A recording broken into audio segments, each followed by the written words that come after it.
Bonjour, c'est Gilles du site boursicoté.com. Voici l'analyse technique des principales paires de devises du marché Forex. Nous sommes aujourd'hui le mardi 27 août 2013.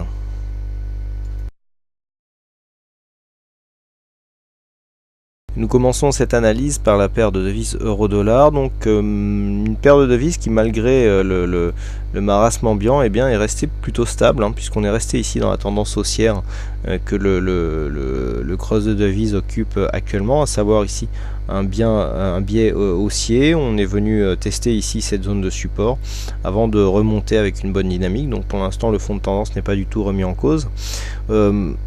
On est venu ici, chercher, on a une petite phase d'exagération au contact ici du support. On n'était même pas survendu, il y avait un risque ici sur cette configuration de venir casser ici cette zone de support, mais le rebond a été assez puissant pour pouvoir être validé. Donc pour l'instant le fond de tendance n'est pas remis en cause, comme je viens de vous le dire.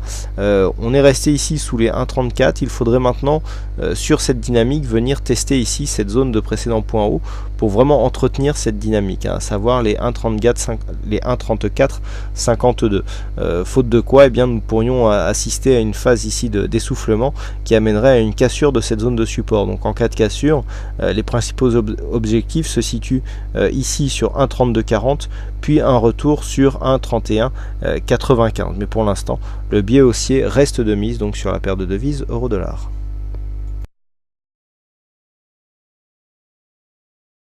Sur le câble, nous confirmons le début de consolidation, puisque suite à la cassure ici de cette zone de support et cette oscillation autour des 23,6, je vous indiquais hier que le 23,6 avait tout de même été attaqué et que sur une accélération on pouvait venir chercher ici le 38,2. Donc c'est exactement ce que nous avons fait, puisque avec ce point bas ici à 1,5482 et un retracement de Fibonacci des 38,2 à 1,5483, le contact est tout à fait validé. Donc les cours ici sont venus tester cette zone et on est remonté, mais on voit bien que la tendance ici est bien orientée à la baisse, avec une évolution assez régulière, avec des contacts réguliers donc sous la moyenne mobile 20 exponentielle et des contacts aussi répétés sur la bolle inférieure, donc ce qui est caractéristique d'une tendance baissière. Donc pour l'instant nous sommes en continuité de tendance.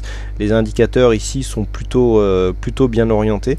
Attention aux petites divergences qui commencent à apparaître, mais nous ne savons pas encore si ce point bas est réellement significatif, mais on commence déjà à voir apparaître des divergences alors que nous n'en sommes qu'au début de cette phase baissière et que le retracement ici n'a été que de 38,2%. Quoi qu'il en soit, donc sur cette phase, nous sommes toujours dans un fond de tendance qui reste orienté à la hausse. Nous avons ici une sortie de la dynamique avec un retracement sur 38,2 qui n'a pas encore cassé un point bas significatif. Je rappelle que pour annuler ici cette tendance, même si la dynamique est cassée, la tendance est toujours haussière, mais pour annuler cette tendance haussière, il faut venir casser ici cette zone de point bas à 1,5422 et dans la foulée, si possible, casser les 1,5409 qui sera un support majeur ici sur cette phase.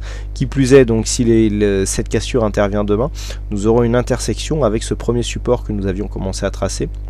Certes qui n'a que 2 points significatifs, mais qui rejoint 2 points bas qui eux sont très significatifs. Donc le test ici sera intéressant à observer si toutefois il intervenait demain, du fait que nous aurions ici l'intersection entre deux zones majeures qui devraient normalement opposer une bonne résistance. Une cassure nette ici de cette zone montrerait que le biais baissier recèle d'une bonne dynamique intrinsèque et donc serait à prendre largement au sérieux.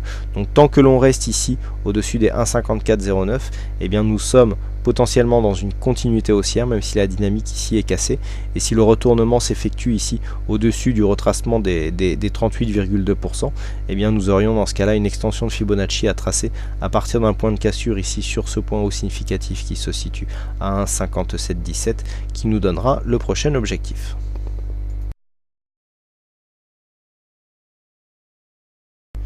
Et puis sur le dollar yen, c'est l'échec. Nous étions ici dans l'attente d'une cassure de cette zone de résistance qui était une résistance majeure. On l'avait identifié au moment où on avait commencé à se rapprocher ici. Cette zone a finalement bien résisté. Donc nous sommes ici sur une résistance majeure très significative, on avait vraiment ici une bonne dynamique. Même sur la première dynamique ici, nous étions surachetés. Donc j'avais émis des doutes sur une possibilité d'un franchissement ici dans cette configuration. Mais autant sur la suite, le franchissement refroidissement était tout à fait probable, mais n'a pas été validé, hein. Donc là ici on est vraiment revenu marquer un contact hier, et puis donc dans la nuit et donc aujourd'hui les cours ont accéléré à la baisse. Donc là nous sommes quasiment sur une cassure ici des 97 yens pour $1. Sur la dynamique, les cours peuvent descendre et marquer un contact ici avec les 96,71.